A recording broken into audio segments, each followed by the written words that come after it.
తిరుమల తిరుపతి దేవస్థానం ఆధ్వర్యంలో నడిచే ఎస్వి ప్రాణదాన ట్రస్టుకు తాజాగా 2 కోట్ల భారీ విరాళము అందింది. ఈ ఆదివారం చెన్నైకు చెందిన phone Pure Chemical India private limited మరియు సెంట్రల్ బ్యాంక్ ఆఫ్ ఇండియా సంస్థలు కలిసి ఈ సేవా కార్యక్రమానికి తమ వంతు సహకారంగా ఈ విరాళాన్ని అందించాయి. సెంట్రల్ బ్యాంక్ ఆఫ్ ఇండియా తన కార్పొరేట్ సామాజిక బాధ్యత కింద 1.50 కోట్ల చెక్కును zonal head Dara Singh Nayak, regional head Venkateswarlu సమర్పించగా, పోన్ ప్యూర్ కెమికల్ ఇండియా సంస్థ 50 లక్షల విరాళాన్ని సంస్థ CMD M Ponnuswamy, executive director MP Suryaprakash ఇచ్చారు. ఈ చెక్కులను వారు టీటీడీ అదనపు ఈఓ వెంకయ్య చౌదరికి అందజేశారు.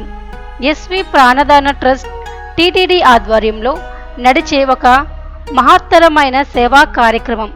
దీని ప్రధాన ఉద్దేశం ఆర్థికంగా బలహీనంగా ఉన్న ప్రజలకు ఉచిత వైద్య సేవలు అందించడం. తిరుమలలో భక్తులు అందించే విరాళాల ద్వారా ఈ ట్రస్ట్ నిర్వహించబడుతుండగా, ఇటువంటి భారీ విరాళాలు మరింత మందికి వైద్య సేవలను విస్తరించే అవకాశము కలిగిస్తాయి.